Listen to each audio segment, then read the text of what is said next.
Good afternoon, everybody. It's about 4:30 Tuesday afternoon, November 3rd.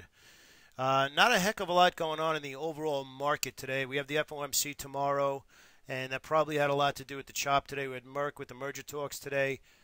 Quite a few stocks actually rallied today pretty significantly considering the market didn't move. So today's video is going to be pretty brief. I'm just going to go through the market itself to show you what happened in the market. We had a pretty tight inside day here in the spiders again.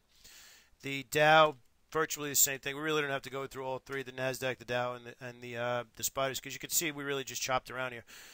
What I do want to talk about today is tomorrow's FOMC. Manage your risk appropriately until the market cleans itself up. Now, if you watch the pre-market video that we put out today, we did not expect a sell-off today, mostly because of how the VIX closed yesterday and what the market did not do in the afternoon yesterday, meaning it did not sell off to new lows.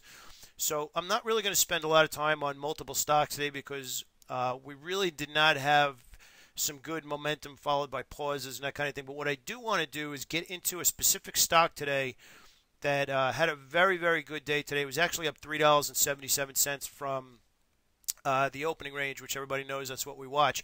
But not so much the dollar amount move that I want you to pay attention to as much as working the charts and drawing new lines when price action continues.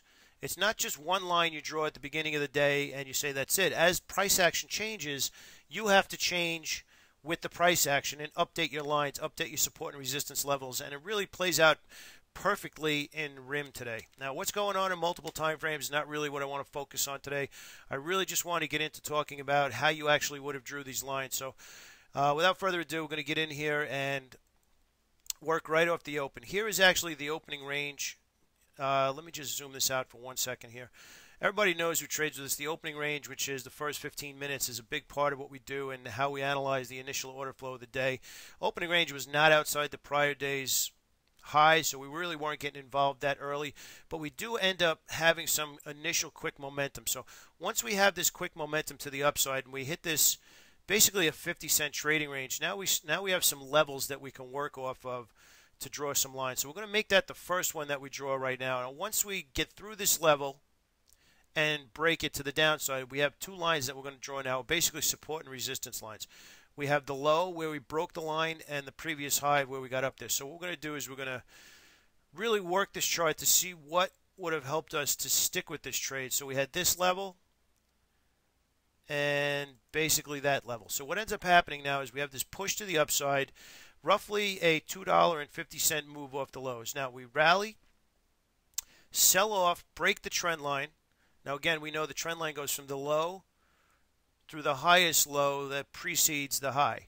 Here is where we break the trend line. So now we have this spot, and when it retraces, we have either a new high is going to be made or this gets taken out and this short-term trend to the downside on the 5-minute chart is broken. But what ends up happening? We end up taking out and having some beautiful energy candlesticks to the upside. Now, so what do? You have to draw new lines. You start at the low again. You take it up through the low prior to the high, which is this spot here. Here's the high. Here's the low prior to the high. And once it breaks that trend line, now you look for a retest. So now you have that level there, and you have the prior high. So now you have two levels again, just like you had over here. One of two things is going to happen. You're going to break down here, or you take off and make new highs. And make a long story short, we did not break down. We continue the trend to the upside, and the stock ends up trading up $4.50 from its lows. And what ends up happening here, we actually end up having a third line. Here is the low that precedes the high. Here's where we break the trend line.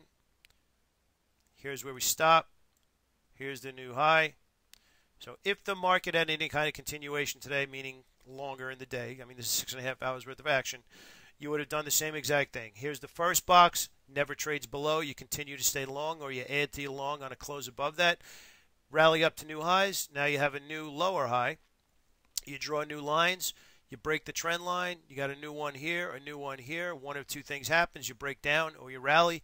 We do not break down again. We rally, you get long, or you continue to add to your longs here. Push up again. We have another line that we draw. We break the trend line here. We have a low here, which maybe we could make it exact and lower it a little bit. And we have the new previous high, and again, you're in that box. So A lot of the questions we get, number one, the biggest one we're getting is about re-entries, and we'll talk about that a little bit in a future video. And number two is, how do I hold good trades longer? Well, this is how you do it. You got to work the charts in the direction of some obvious order flow momentum. Now, again, if you go to the dailies, this stock was so beaten up since $88 when it had the earnings. It was way overdue for a rally like this. And we end up getting it today. And again, these are some big swings depending on what you normally trade. You got to let it breathe about 50 cents. But you can see they're pretty clear. We have 1, 2, 3 different trend lines that allowed you to stick with this stock and continue to add to it as it moved to the upside. One thing I want to point out, if you're watching charts, you're watching multiple time frames, you're never going to make the bigger money if you're too focused on level 2 and the prints.